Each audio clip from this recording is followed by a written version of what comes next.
Well, we're just now coming back on. Here I am. It's been a long time. We've been on a 30-day absence. We took a 30-day vacation, so we're starting all fresh again. So I want to introduce our new guest tonight. It's going to be Dr.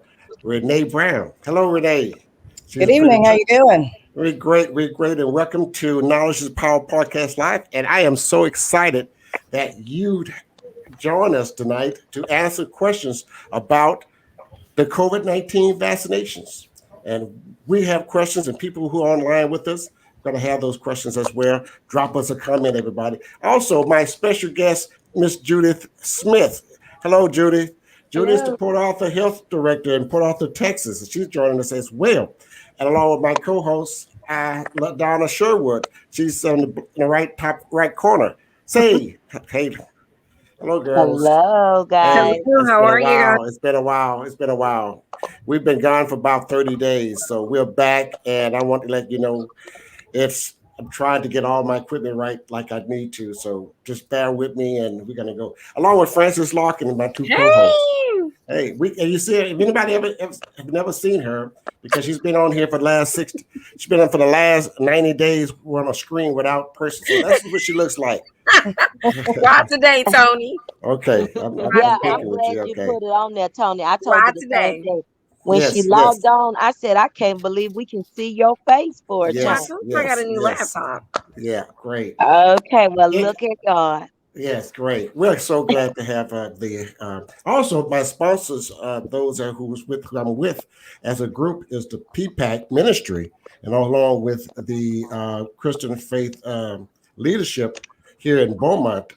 We are all in this together. So if you're seeing the show or you're watching or you're going to hear it later, please share it with your friends, neighbors, and loved ones because this is very important because we want to answer every question that you have regarding the COVID-19 vaccination. If you have any questions, drop your line, drop it in the comment box. They're here to answer your questions. Okay, I'm going to start off with uh, Judith Smith. Judith, tell us what's going on in Port Arthur area and about the how many what is going on there in the health area. So, unfortunately, over the last month, we have seen such an increase in COVID 19 cases, and many of them are children. And unfortunately, many of them are children who are of age to be vaccinated but are not vaccinated. We have the availability of the Pfizer vaccine, which is licensed for 12 and older, and we have Moderna vaccine that's licensed for 18 and older. We have that available every day, Monday through Fridays, at the Texas Artist Museum from 8:30 until 4:30. And occasionally we provide late clinics for parents who work. And so, we try to make it as accessible as possible. Even today, our team gave vaccinations at Rock Island Baptist Church on the west side of Port Arthur. So we just really, we have the availability there, and we just are asking people to just please take advantage of it. But yes, we started seeing, I think, mid July, an increase in COVID cases, and not necessarily in our elderly population, and more so in our younger adults and children. Judith, I have a question. I have a lot of people that are meeting me with resistance. Well, we don't know what's in the vaccine or we don't know what to expect down the road. Hmm. Do you have any information that we can kind of quash some of these people that are waiting for some sort of negativity to happen in the future that hasn't happened yet, but they're looking for something bad to be going on? Can you kind of help us kill some of that noise? We do have information. Of course, it's information from CDC on common myths about the vaccines. That it causes sterility. That's one of the myths.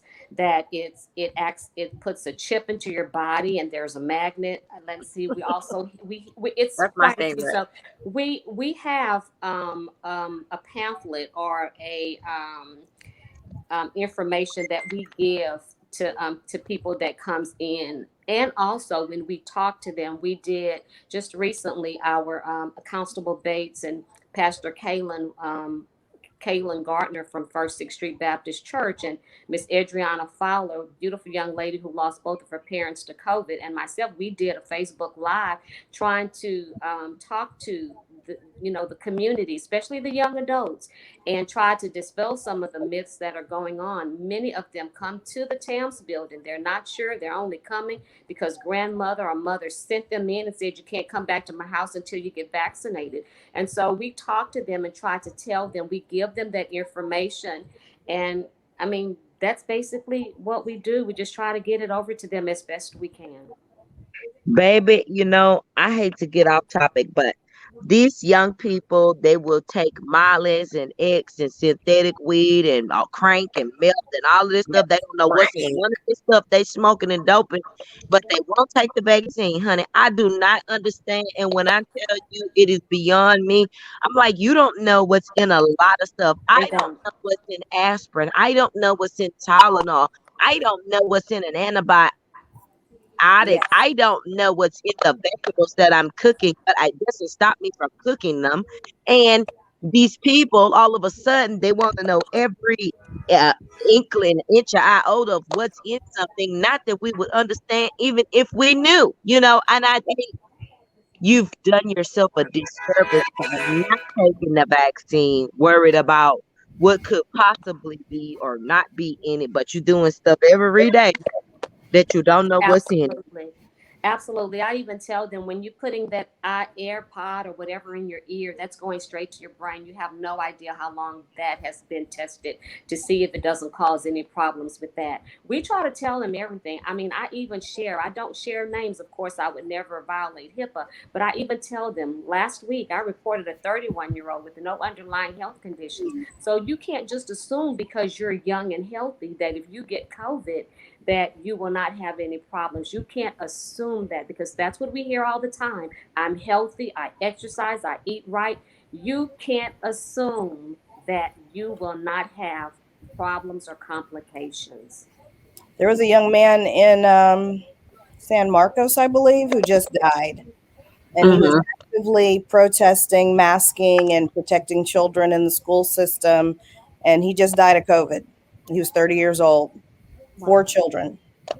Wow.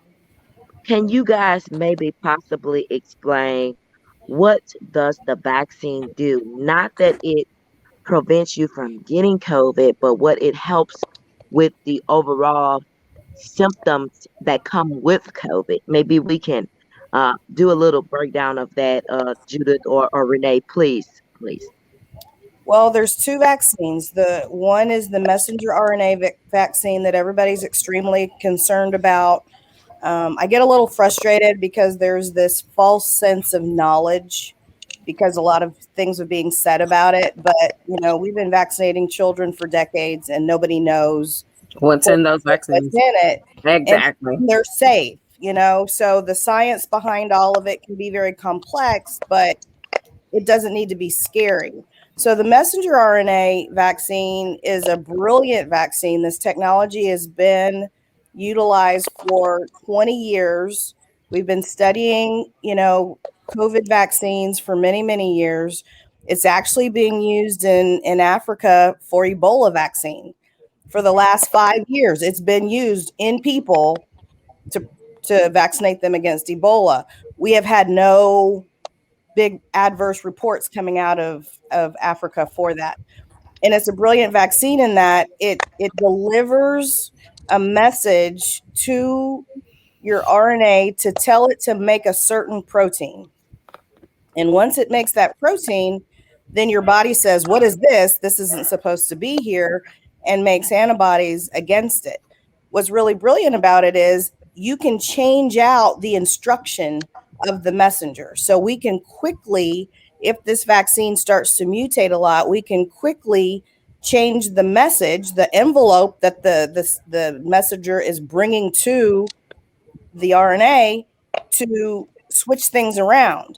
Where a more traditional vaccine, you can't really do that. You're introducing a protein, your body is going to make antibodies against it, but a lot of that can be degraded before your immune system has a chance to do any work.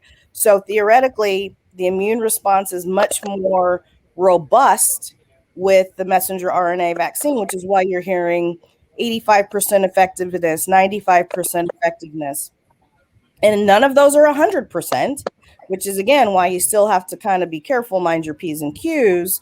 But it does cut down the risk of severe illness and death tremendously. The people that we're seeing in the hospital right now are unvaccinated individuals. The people that are dying right now are mostly unvaccinated individuals. Vaccinated people who have had breakthrough infections, most of them are either asymptomatic or have very mild symptoms.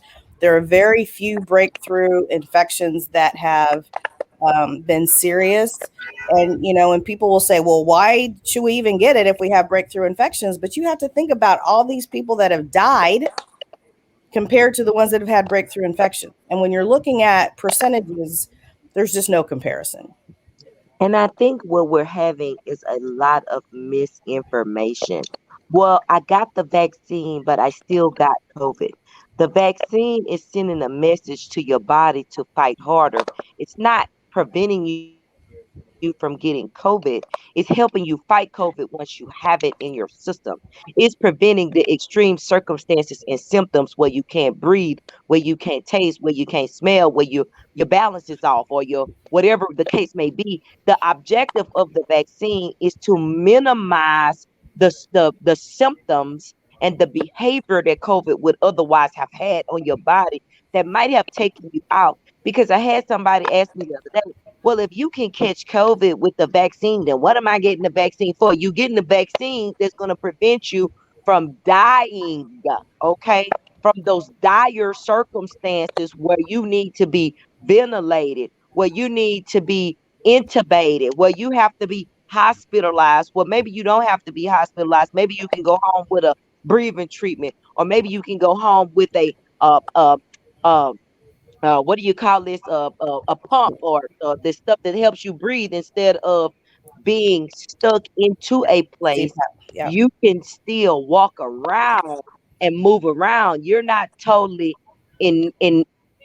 initiated with this COVID where you can't move, where you can't breathe, where you can't talk, where you can't move around. This is what the vaccine is doing. And I'm having a really hard time breaking this down for people. Well, and people also have to understand this is paralyzing our healthcare system. So the hospital is full of COVID right now. The ICU is full of COVID right now. If you have a stroke, if you have a heart attack, if you're in a car accident, you don't have a bed. We're shipping people out of state because there are no beds available. Your hospital should not be 40, 50% one problem. And that's what we have right now. The medical system is drowning. And so that's dire. That's dire. So literally, if you're not on death's door, they're telling you you can't come in, come back later. And that's a terrible position to be in. Recently I was watching CNN and I heard this lady say, now it's not the time to come to the hospital. I was listening, but in my mind I was thinking, she said, if nothing is actually bleeding on you or wrong with you, don't come. Like, in other words, this is not the time to be sick. This is not the time to fall and hurt yourself. Don't break your arm. Don't do nothing. You need to basically Put yourself in a bubble. Don't come. I was like, I can't believe this lady just told these people, do not come to the hospital. Like, don't come here. Well, and right now in Beaumont and in Port Arthur, if you come to the hospital with COVID symptoms and your oxygen saturation is above 85%, they will send you home. Your body doesn't like having an oxygen saturation of 85%.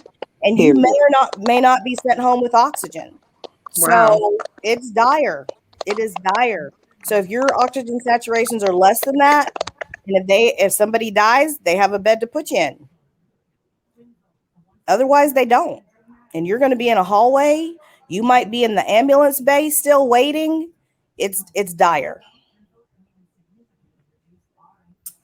Well, those of you who have questions, please drop us in the comment box, and we will be glad to answer your questions. The medical professionals here is here to answer your questions. If you have questions about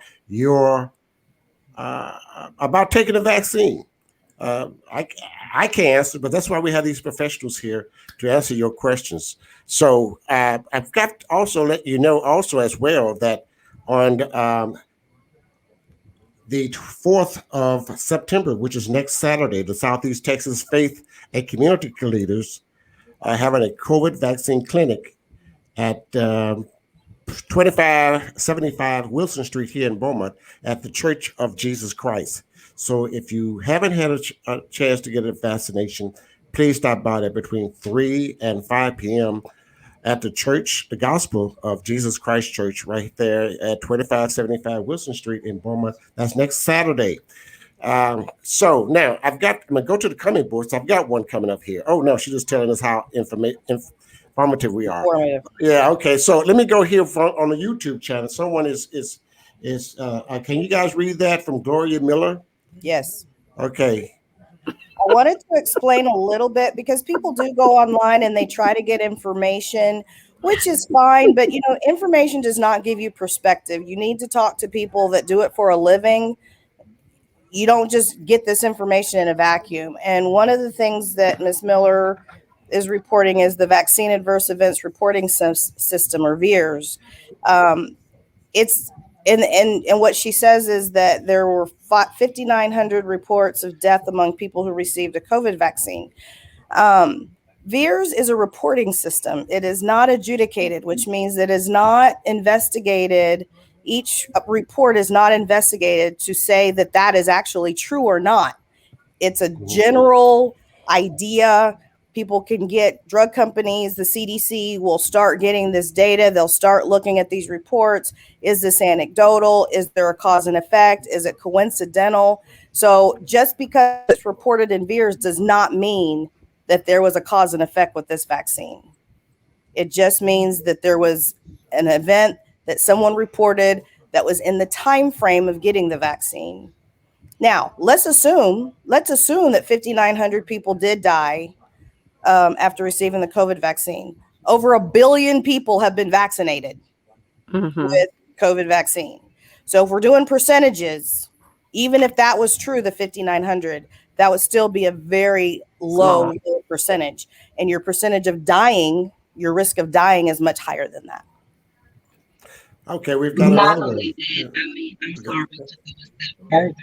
You got people that Your sound is vibrating. You have a bad sound there. Pop in, pop out, pop in, back in. Okay, we go back to the comment board right now, and let's see if we can answer one of the questions. Why LaDonna sign off and sign back in so we can hear her very good. So Marzel Thomas is asking, would you like to know why boosters is needed?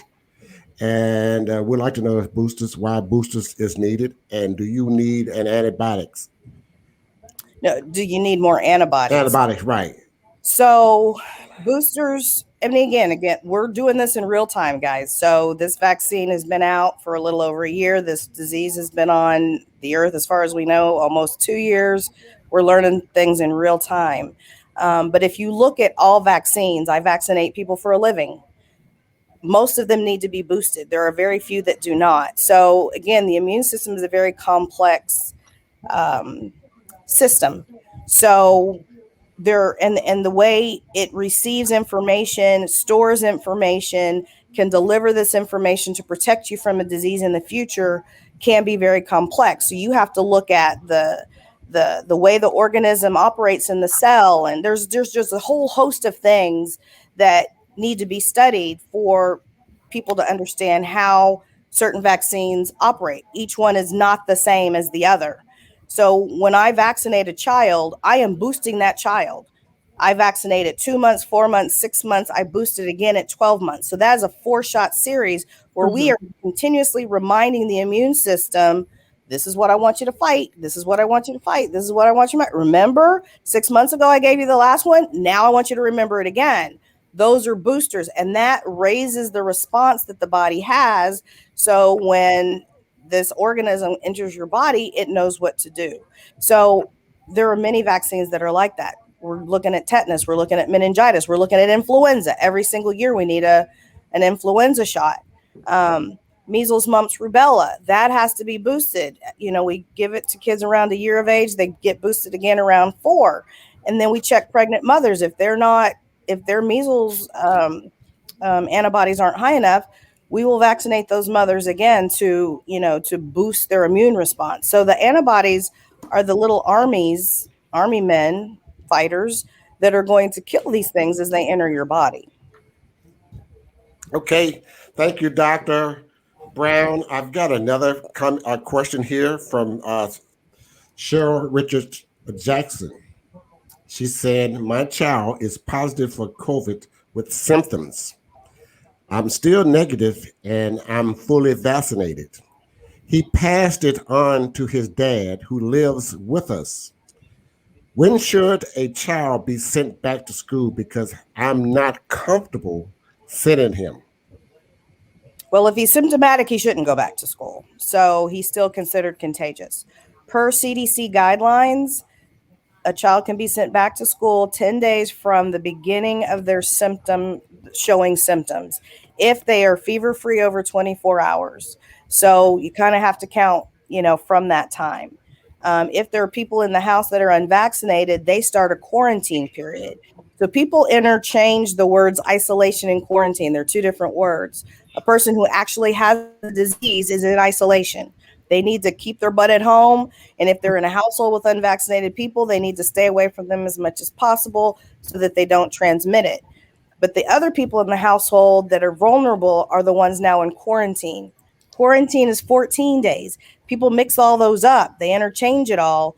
And if you kind of have to think, a person who's already got COVID, the time that they were actually infected to the time that they showed symptoms is going to be about 4 to 5 days. So the quarantine is just building in those days that it would take for you to start to show symptoms, if that makes sense.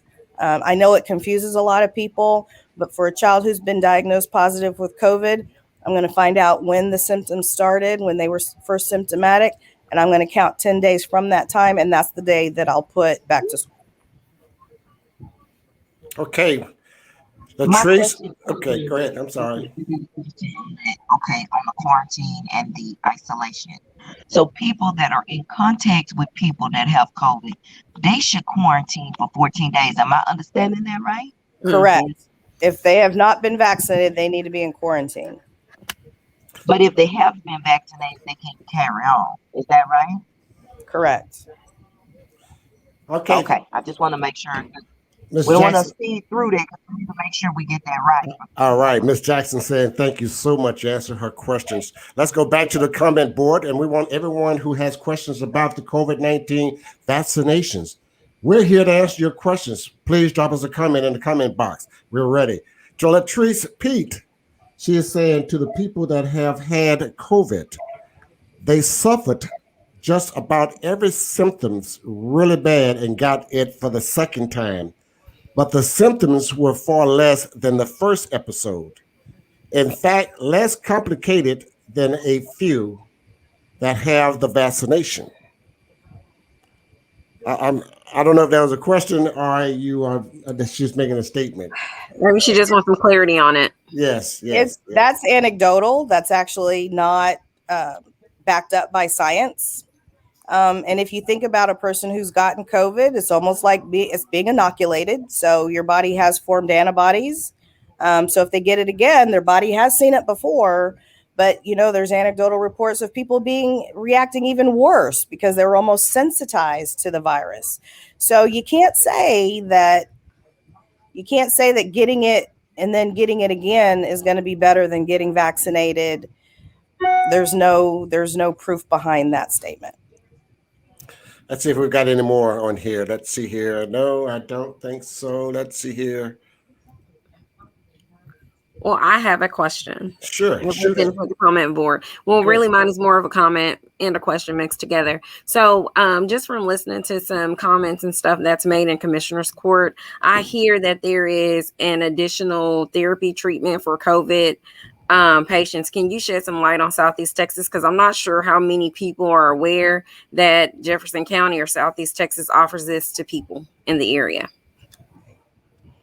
Well, what it is Regeneron, which is what's called monoclonal antibody. And so these are manufactured antibodies, manufactured soldiers, if you will, that are infused in a person early in the course of their disease to kind of sop up the virus so that the load that the body receives of virus is decreased. So it helps the body's immune system kind of get a hold of everything and they don't get so ill.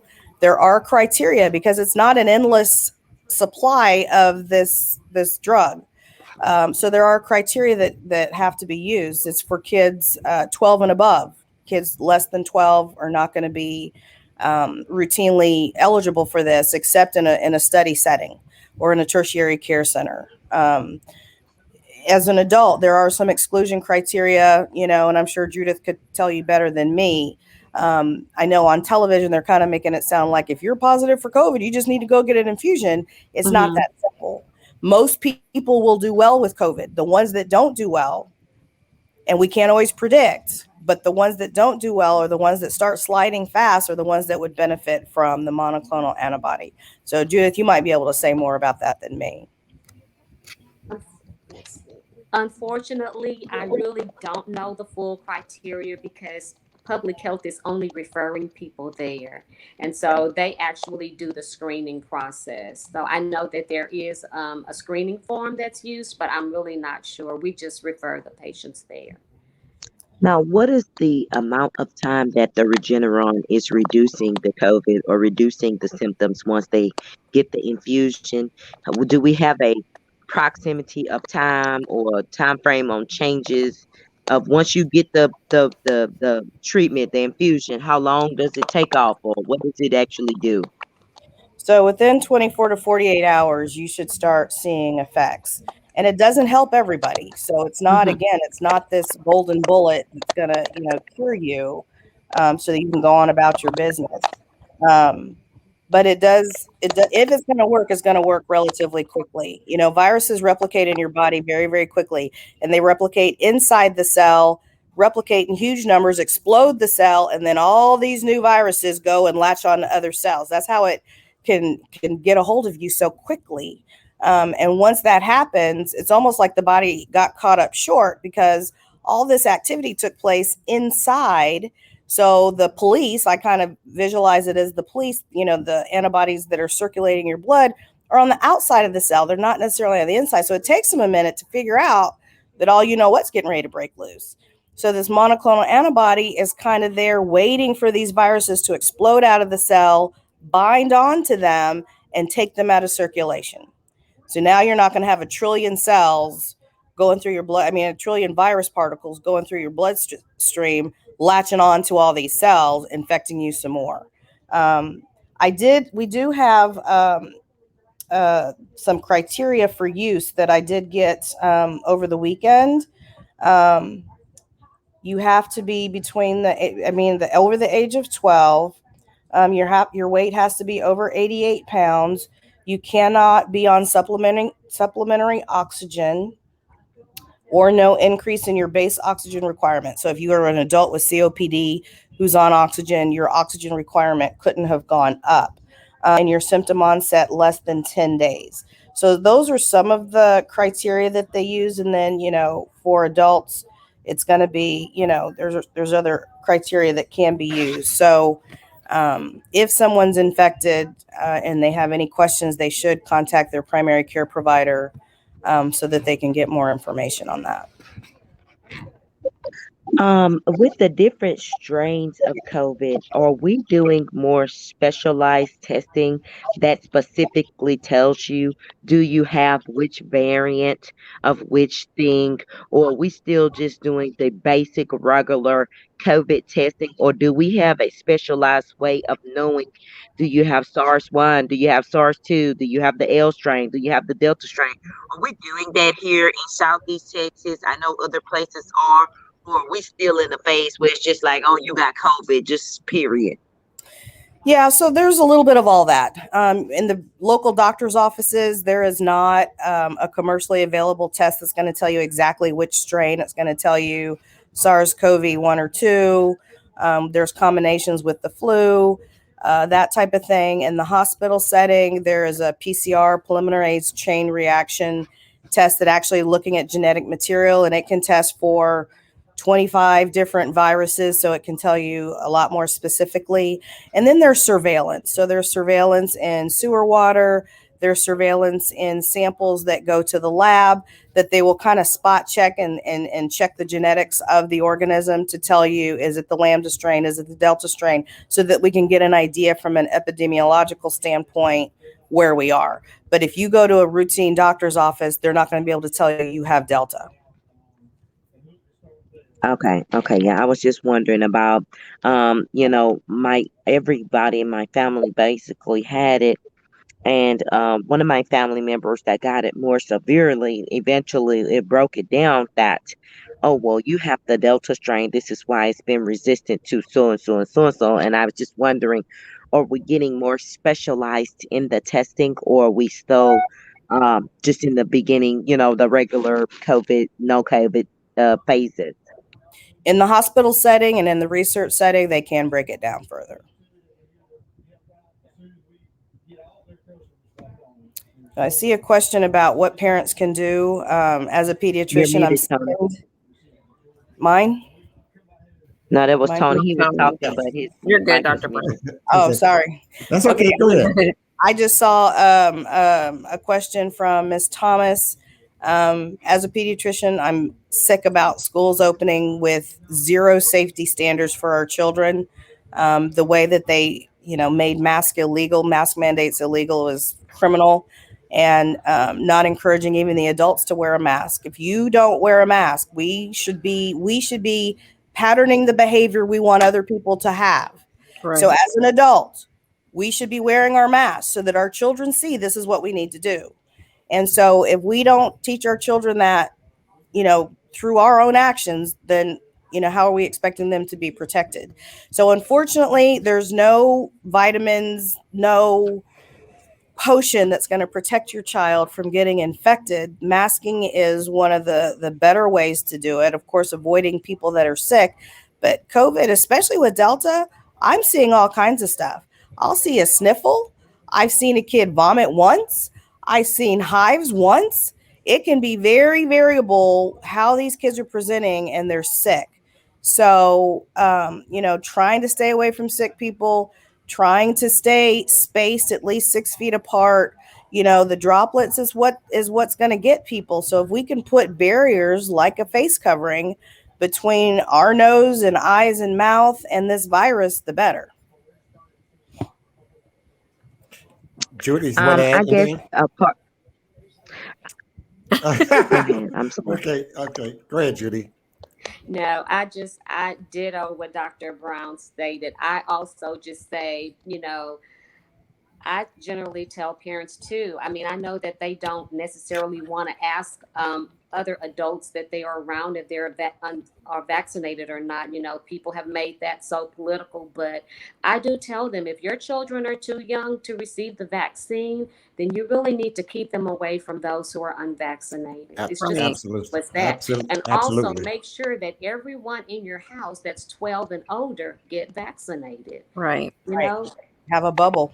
Because we are reporting whole households. And that's the sad part, when I see that there are 12 and up and adults who are unvaccinated, and they have the ability to do so. It's one of the ways we can protect those younger ones who cannot get vaccinated. Right. It's traumatic for these children. I just saw a comment, the child takes his mask off. It's traumatic for these kids. They're looking at the news as well. They're afraid of, quote unquote, dying from COVID. Even though their chances of that are low, but they're seeing this data, this information, and they can't process it the way an adult can.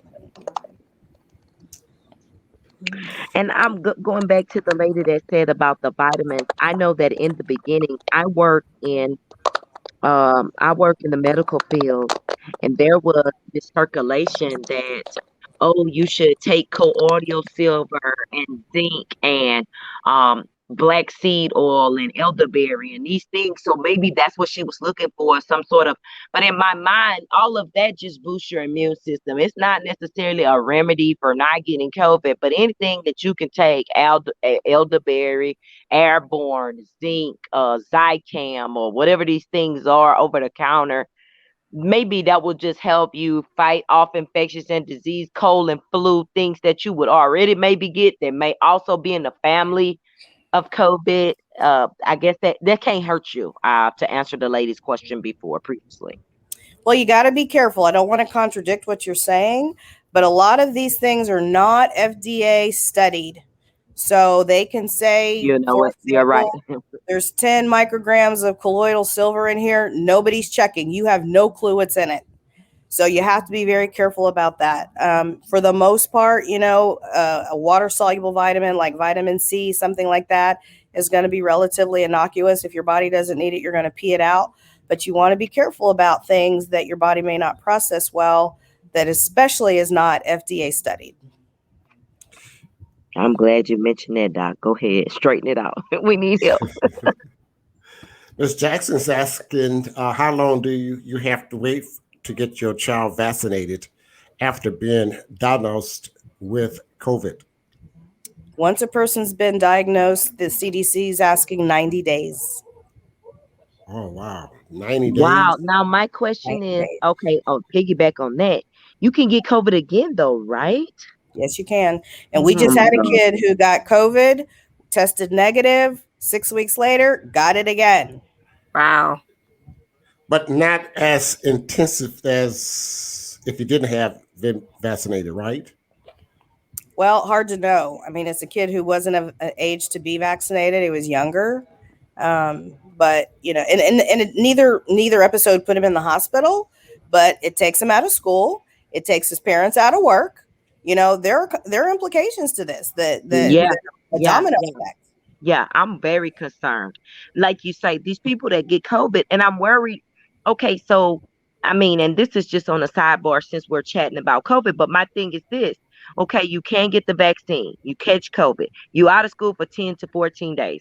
You go back to school, you catch COVID. You out of school for 10 to 14 days. I don't know how many kids can get out of school for 10, 20 days and miss that many days of math and science and still be on track. Like, I don't know how that's going to work in the future.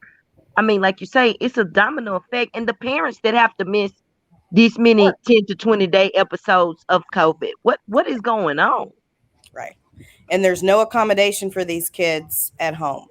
So you cannot be homeschooled if you have an infectious disease. Wow. Okay. One more question? Guys, it's been a great informative session we've had here this evening. We need a part 2. Yeah, we need a part 2. Now, what? And Dr. Brown, you have been very informative. Very informative. I've learned something here tonight that I have to invite you back. We've got to get you and a great pediatrician to my daughter. So. Oh, really? Yes, very great. Yes, and I'm about to say Dr. Judith Smith, but Health Director of Port Arthur, Judith Smith, and thank you again for joining. This is her second time on the show, and we started this, I guess, last year, a year and a half ago, when COVID first began to be active, and Ms. Smith would join us, and we had a show with her, and she's going to give us information on the count of all those who are affected with the COVID. But again, people, the hospitals are filled. The beds are filled. If you fall and break your toe, it's going to get in a hospital. So get vaccinated. We've answered some of the questions that you've asked about, that you want to know, and those who are watching and listening, please get vaccinated. And don't leave out, Tony, if you're vaccinated, don't be hesitant to get the booster, because that's normal. Right. And that is a part of the process. And we need to be proactive instead of reactive. We need to get in front of the curve. Do not be afraid to listen to the science and follow your doctor's advice. if they say that you're eligible to be vaccinated and that you're eligible for the booster shot number 3 or 4 or whatever the case may be, carry yourself down there and let's be proactive. Let's get in the front of this. Let's not Amen. be in the group that is waiting for something bad to happen. Let's be in the group that is positive, that is waiting for something wonderful to happen, something exciting, something good for a change. I'm super excited about this segment, and I'm super excited to have Dr. Brown and Mrs. Smith here to talk to us about possible vaccinations and the benefits of being vaccinated. Thank you, guys. Thank you. You're welcome. I'm going to say thank you again also as well. So thank you again for joining us on Knowledge is Power Podcast Live. We appreciate your information that you've given us, and also the Southeast Texas Christian leaders and the PPAC. We appreciate you as well. Amen. And we'd like to visit again and keep our community more informative about what's going on in our area. So, Francis. All right. In the words of my co-host, again, we appreciate you guys for stopping by and giving us some more knowledge, because, of course, on this show, we believe knowledge is power. Thank you for having such a impact on our community, and keep doing what you're doing. And you guys stay safe. Y'all too. All right. Thank you for watching Knowledge is Power Podcast Live. Be sure to like and subscribe to all Knowledge is Power social media pages.